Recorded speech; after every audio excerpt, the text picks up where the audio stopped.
Cette fois, je vais vous présenter la notion du déni dans l'art de l'être dans la théorie du croyant.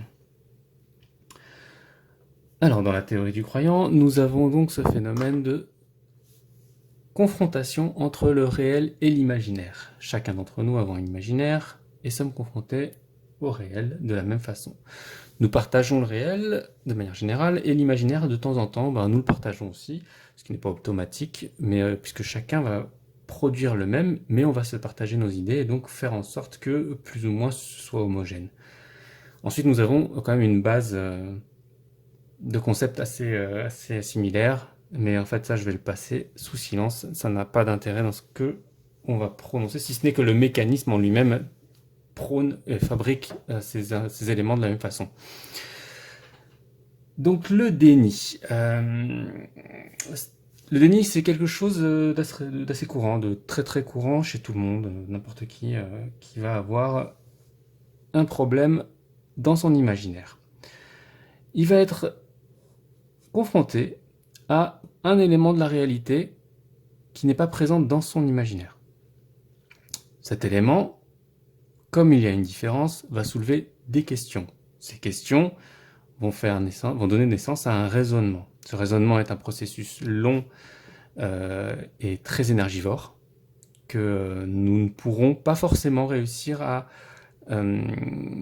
aboutir, tant c'est compliqué en fait de reprendre toutes les questions, tous les éléments qui vont être soulevés, y répondre, refaire en sorte en fait que l'imaginaire soit rationnel, en tout cas qu'il y ait des liens entre tous les éléments des croyances qui existent déjà, et refaire tout ce qui avait été créé jusque-là.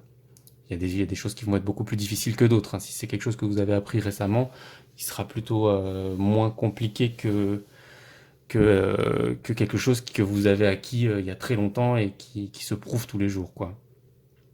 En tout cas que vous pensez être vrai tous les jours. Donc nous voyons ici que en fait la première réaction possible lors d'un raisonnement, c'est le déni qui demande une dépense énergétique moindre. Ensuite, ça va être l'interprétation. Ensuite, il va falloir comprendre.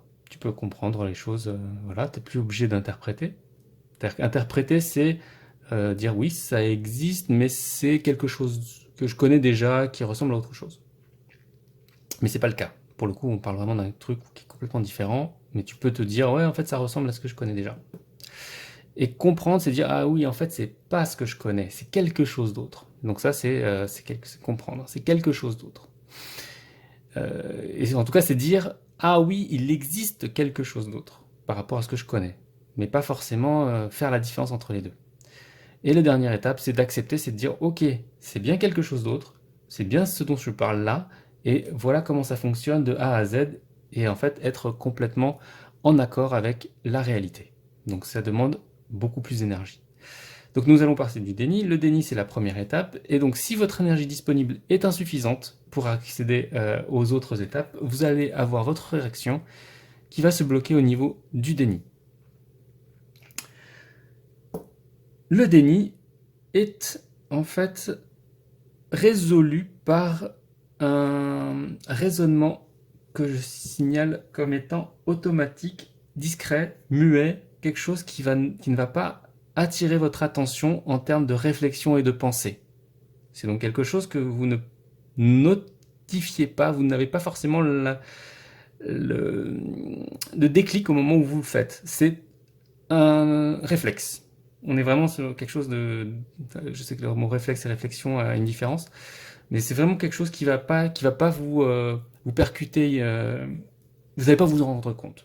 Clairement, c'est quelque chose, vous ne pouvez pas vous en rendre compte, puisqu'on est dans l'ordre de l'action et on est dans l'intuition, donc quelque chose qui arrive avant toute forme de réflexion.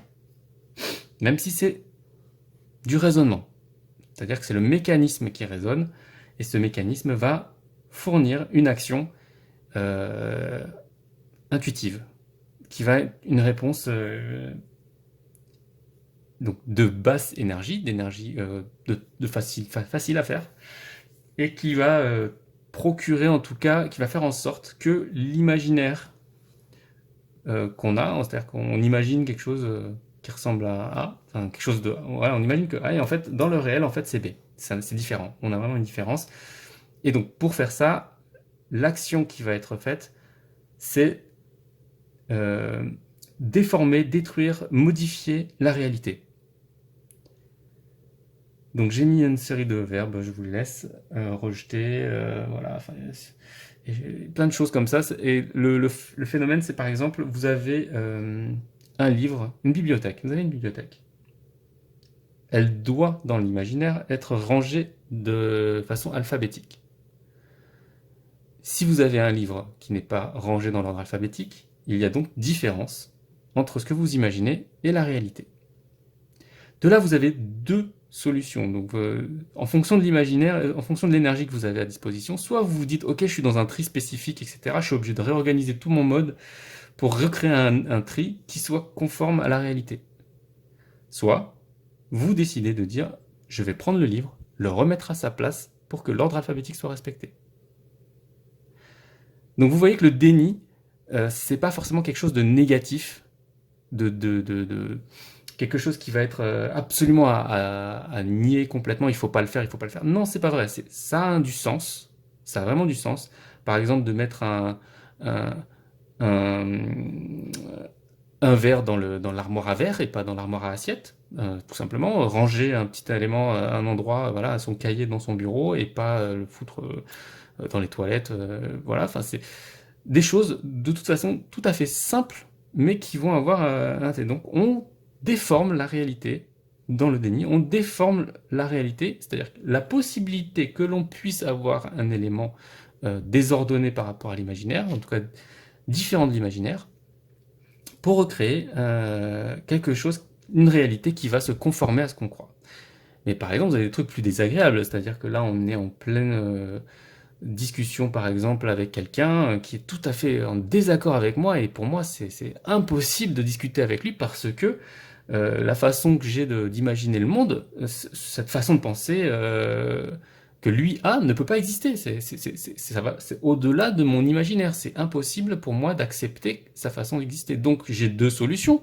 Soit je dis, ok, sa façon de penser, il doit y avoir une raison derrière. Et donc je vais avoir l'énergie aussi pour essayer de me dire, ok, je vais dire, ok, c'est quelque chose qui ressemble à quelque chose que je connais, ou quelque chose qui va...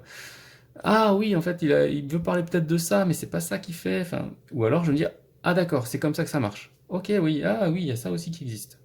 Donc pour faire ça, c'est pas forcément, on n'y arrive pas à tous les coups, et surtout on fait pas trop la différence entre les trois là.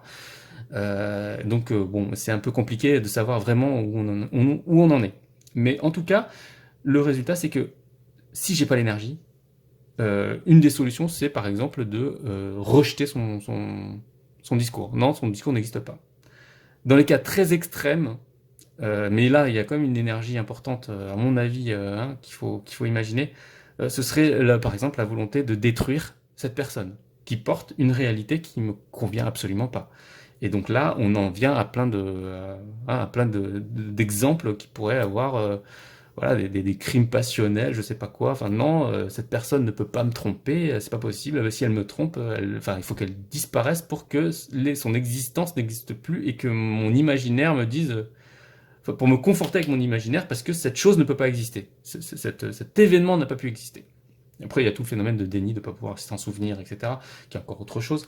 Mais en tout cas, le principe même du déni, c'est modifier la réalité pour créer, pour ne pas avoir à modifier l'imaginaire.